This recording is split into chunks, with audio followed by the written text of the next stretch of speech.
Last কয়েক মাসে আমার কাছে যে ফোনগুলো এসেছে তার ম্যাক্সিমাম ফোন, সবগুলো বলছি না, কিন্তু ম্যাক্সিমাম ফোন টক্সিক রিলেশন। এই রিলেশনটাকে কন্টিনিউ করব কি করা উচিত হবে না? আমি কি 2-4টা বছরের জন্য পুরো জীবনটা নষ্ট করব? তা কোন রিলেশনটাকে কন্টিনিউ করব, কার জন্য অপেক্ষা করব, কার জন্য অপেক্ষা করা উচিত হবে না, কেমন মানুষের জন্য স্যাক্রিফাইস করা উচিত, কার জন্য বিন্দুমাত্র স্যাক্রিফাইস করব না, এটা টপিক। এটা একটা মারাত্মক টপিক। বর্তমান প্রজন্মের কাছে এটা একটা বিরাট বড় চ্যালেঞ্জের জায়গা। আমি এই রিলেশনটাতে থাকবো নাকি এই রিলেশনটার থেকে বেরিয়ে যাব? একটা মেয়ের জন্য এই প্রশ্নটা কোটি টাকার প্রশ্ন, কারণ মেয়েটাকে একটা ছেলের বাড়িতে গিয়ে থাকতে হয়। আমি এখানে 3-4টা পয়েন্ট বলবো, যদি সেটা তোমাদের রিলেশনে আছে তাহলে তুমি রিলেশনটা নিয়ে ভাববে। তোমার রিলেশনটা কন্টিনিউ করা উচিত হবে কি হবে না সেটা তোমার ভাবনা, কারণ আমি কোনো রিলেশনকে নষ্ট করার কথা বলতে পারি না। তোমাদের রিলেশনের গভীরতা কেমন, তুমি কতটা ভালোবাসো সেটা তুমি জানো, তাই আমি তোমাকে পরামর্শ দিতে পারি না যে তুমি একটা নেগেটিভ ডিসিশন নাও। আমি বলবো তুমি যদি এই 3টে পয়েন্ট থাকে বা 4টা পয়েন্টেই থাকে তাহলে কিন্তু তোমাকে ভাবতে হবে। নাম্বার 1, যদি মনের মানুষ রিলেশনটাকে ধীরে ধীরে ধীরে ধীরে শরীরের দিকে নিয়ে যাচ্ছে, মানে রিলেশনে মন আর গুরুত্ব পাচ্ছে না, ফিলিংস গুরুত্ব পাচ্ছে না, ইমোশনগুলো গুরুত্বই পাচ্ছে না, কোনো গল্প হচ্ছে না, ভালো কোনো আলোচনা হচ্ছে না, যখনই কথা হচ্ছে কথাগুলোকে যেন ও জোর করে ধীরে ধীরে ধীরে ধীরে গাঁথতে গাঁথতে গাঁথতে গাঁথতে কোথায় নিয়ে যাচ্ছে না শরীরে নিয়ে যাচ্ছে, মানে টার্গেট হয়ে গেছে শরীর। যে কোনো উপায়ে দুজনে মিলে ফিজিক্যাল একটা রিলেশন করব, বারবার বারবার এমন একটা প্রবণতা তৈরি হচ্ছে, বাই ফোন হচ্ছে, সামনে গল্প হলেও হচ্ছে, রিলেশনের আলোচ্য শরীর। আমাকে কিন্তু রিলেশনটা নিয়ে ভাবতে হবে। এই রিলেশনের ভবিষ্যৎ ভালো হয় না, হতে পারে না। আমি কতজনকে যে এই প্রবলেমে পড়তে দেখছি তা আমি বলে বোঝাতে পারবো না। অনেকেই আমার সঙ্গে কনসাল্ট করে, তোমরা অনেকেই আমার সঙ্গে কনসাল্ট করার জন্য নাম রেজিস্ট্রেশন করতে চাও, ভিডিও ডেসক্রিপশনে দেখবে লিঙ্ক দেওয়া আছে, সেখান থেকে রেজিস্ট্রেশন করতে পারবে। যদি না পারো, যদি কারো প্রবলেম হয় তাহলে 99BDM99 এই ইমেলে জানাবে, সেখানে জানিয়ে দেওয়া হবে যে কি প্রসেস। 2 নম্বর পয়েন্ট, এই 2 নম্বর পয়েন্ট হচ্ছে বিষাক্ত একটা পয়েন্ট। ও আমাকে রেসপেক্ট করে না, আমার কোনো ভ্যালু নেই, ও একদম খামখেয়ালি, নিজের মতো জীবন কাটাবে, ওকে কিচ্ছু বলা যাবে না, ও আমার কোনো কথা শুনবেই না, ও শুনতে রাজি নয়, মানে ও কোনো রকম কম্প্রোমাইজ করবে না, অথচ ও যা বলবে আমাকে তেমনটাই করতে হবে। কারণ আমি ওকে মাথায় চাপিয়েছিলাম, আমি ওকে ভীষণ ভালোবাসা দেখিয়েছি, এখন ও আমাকে এতটা অবহেলা করে যে ও যদি অন্য কোনো রিলেশনেও যায়, অন্য কোনো বিছানাতেও যায়, আমাকে সেটা মেনে নিতে হবে। পরিস্থিতিটা 19-20 এই রকম। আমি অনেককে দেখছি এই প্রবলেম ফেস করতে। নতুবা তুমি আমাকে ছেড়ে দিয়ে চলে যাও, তোমার পোষাবে তুমি থাকবে, তোমার পোষাবে না তুমি থাকবে না। আমি যা খুশি করে ঘুরে বেড়াতে পারি, কিন্তু তোমার স্বাধীনতা নেই, তুমি যা খুশি করতে পারো না, তুমি যাকে তাকে ফোন করতে পারো না, রাতের বেলায় অনলাইন থাকতে পারো না, মানে তোমাকে 1000টা শেকল পরানো থাকবে, মানে তোমাকে 1000টা শৃঙ্খল দেওয়া থাকবে, আর সে মুক্ত।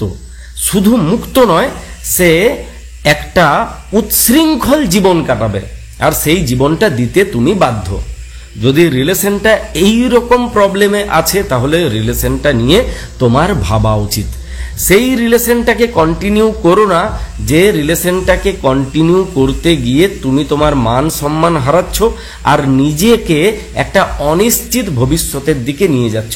তার টার্গেট অন্য, সে পরবর্তীকালে তোমাকে রেখে তোমার সঙ্গে থেকে এক্সট্রা রিলেশন কন্টিনিউ করতে চাইবে এবং তুমি তাকে বাধা দিতে পারবে না। সে সেই রকম একটা প্ল্যাটফর্ম অলরেডি তৈরি করে নিয়েছে, ওর সঙ্গে জীবন কাটানোটা চাপের হবে, তোমাকে কিন্তু ভাবতে হবে।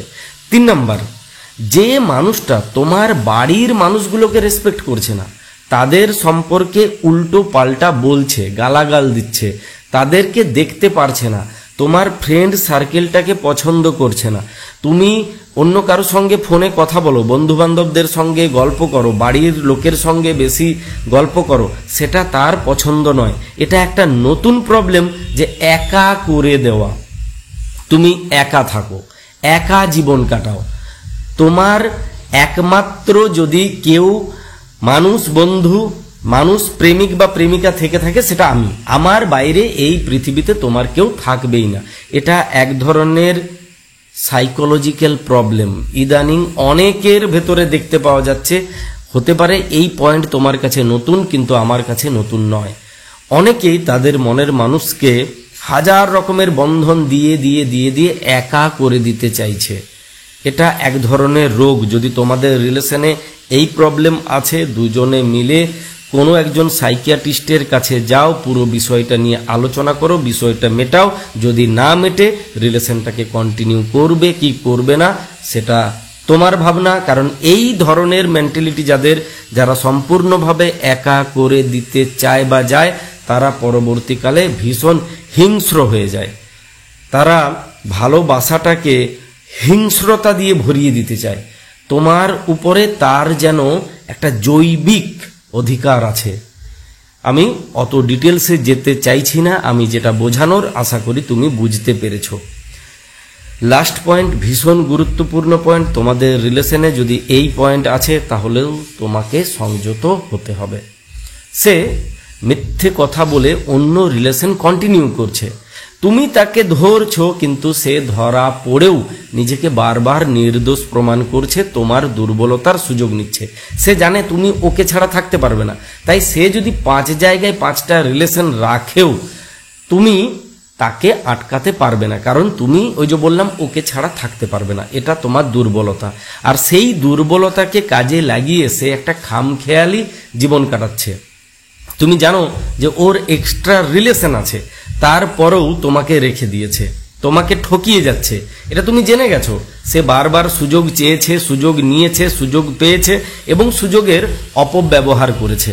তাহলে কিন্তু তোমাকে ভাবা দরকার, তোমার ভাবা উচিত যে মানুষটা তুমি থাকতে থাকতে আরো 5 জায়গায় মুখ দিয়ে ঘুরে বেড়াচ্ছে, সে আর যাই হোক না কেন জীবন সঙ্গী হতে পারে না।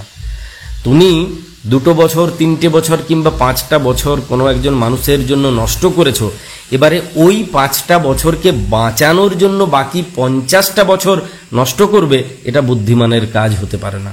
আমার 5টা বছর আমি আমার বোকামির জন্য নষ্ট করেছি, ঠিক আছে, কিন্তু আমি সেম বোকামির জন্য আমার পুরো জীবনটাকে নষ্ট করতে পারি না।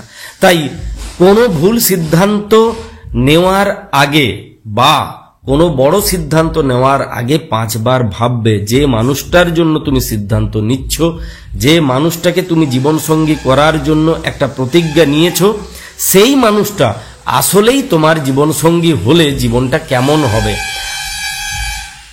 আর তুমি যদি ভাবো আমি সব সহ্য করে নেব, কোনো ব্যাপার নেই, ওকে আমি পাল্টে নেব, ওকে আমি শুধরে দেব, আমার উপরে কোনো এফেক্ট পড়বে না, তাহলে আমি তোমাকে বলবো নিজেকে বোকা সাজানোটা বন্ধ করো।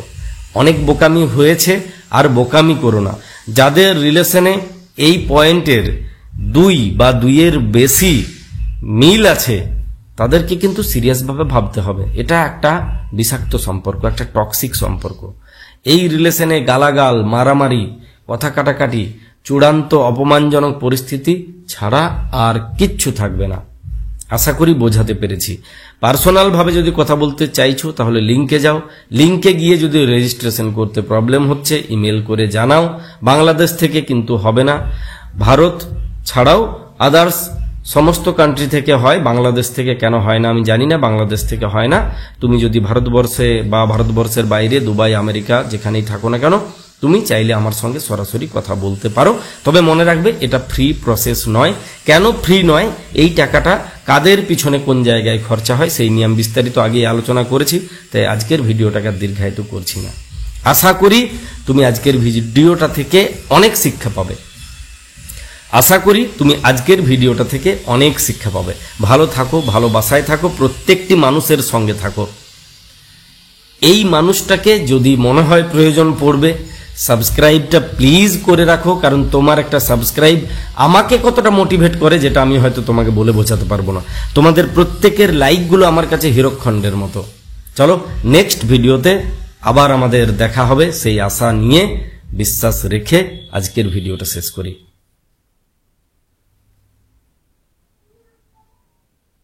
লাস্ট কয়েক মাসে আমার কাছে